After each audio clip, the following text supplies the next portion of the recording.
Oh, wow. There's tons of them. Not bad for just throwing a sweet potato down and doing nothing. Okay, that is amazing because 3.5 months ago, I planted sweet potatoes in this bed behind me. I put one right here and right here. I planted these in the laziest, easiest way possible. I just put them about halfway down in the ground and I didn't separate the slips out and plant those in other locations like a lot of people tell you to do. This is one of the sweet potatoes planted right here. And as you can see, it's planted really densely among squash and flowers and fig trees and strawberries. And I also put down grass clippings in all the areas to suppress weeds. That's all I did. I just planted them densely and then left them for 3.5 months. And I'm gonna dig them up and show you what it looks like. This is one of the sweet potatoes I planted and you can see all of the vines coming off of it. They spread out across this whole bed. Now, when I unearth these, I have no idea what to expect. I am not expecting a whole lot. If I get just a little bit, I'm gonna consider it a success. Okay, let's unearth this first one and see what we can find. Came loose. You can see all the vines coming off of it and all of those roots.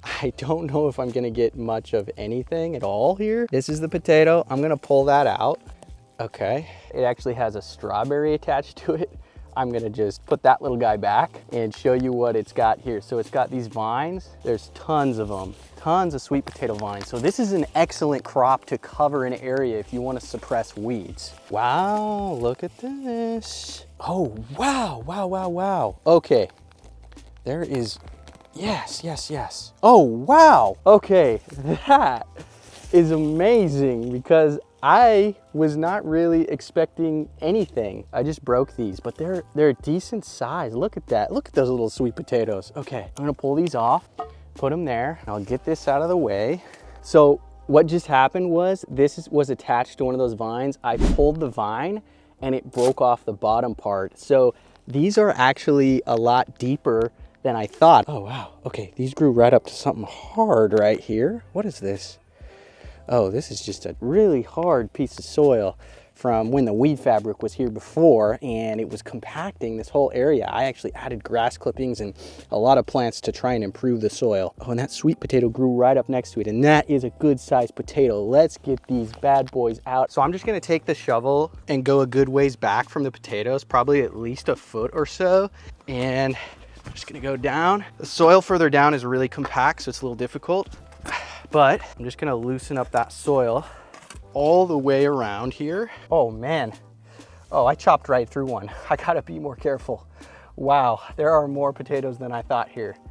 This is gonna be a good harvest. Holy cow, there's quite a few. I'm gonna lose the shovel and I'm just gonna go in and start picking these guys out. So the problem and why they didn't grow bigger is deeper down the soil is really compact. Like I said, I had some weed fabric on it from the previous owners.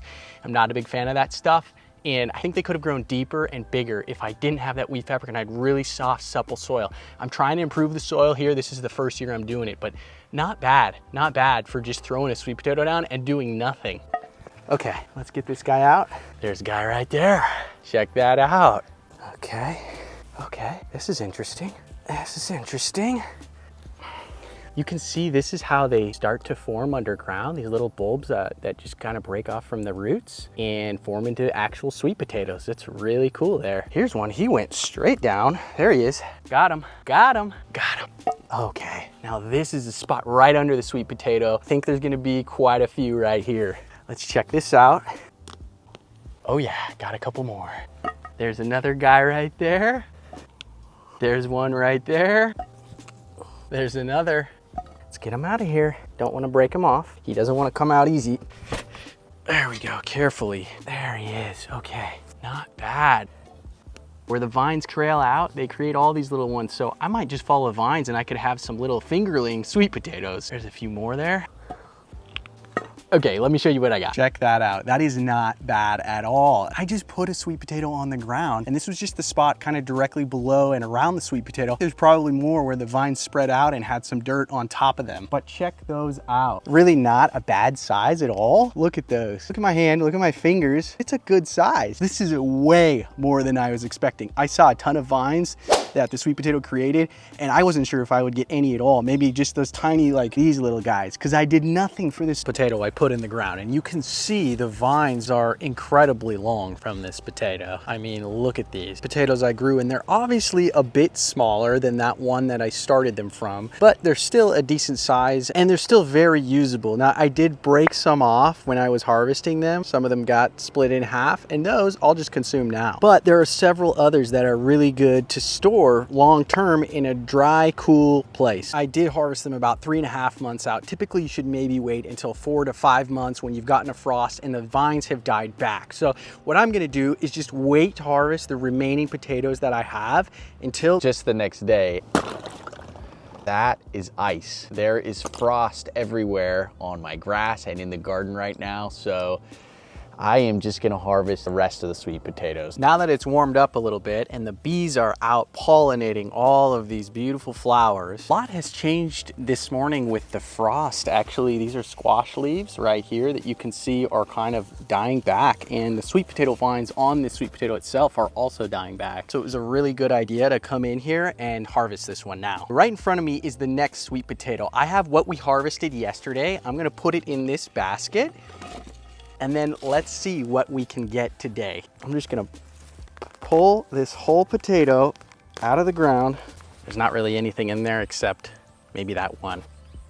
And here's what it looks like with all of the roots and vines attached. Oh, and I forgot to say, I put this sweet potato in a lot later, probably a month or two later. So it's only been in the ground, maybe 2 months or so. So why was this potato such a success? And this one, a failure that only produced mostly vines? Well, this one was in the ground quite a bit later. It's a different variety and it was a smaller size. So while this one may not be the best method, I still think it's pretty cool. You can basically put a sweet potato on the ground, and a few months later, you will have a good harvest of potatoes. And I think these are cool experiments to try out to see what you can do unconventionally in the garden. I did another cool experiment where I took Yukon Gold potatoes, placed them on the ground, and covered them with either grass clippings or wood chips. If you want to see that, check out the video here.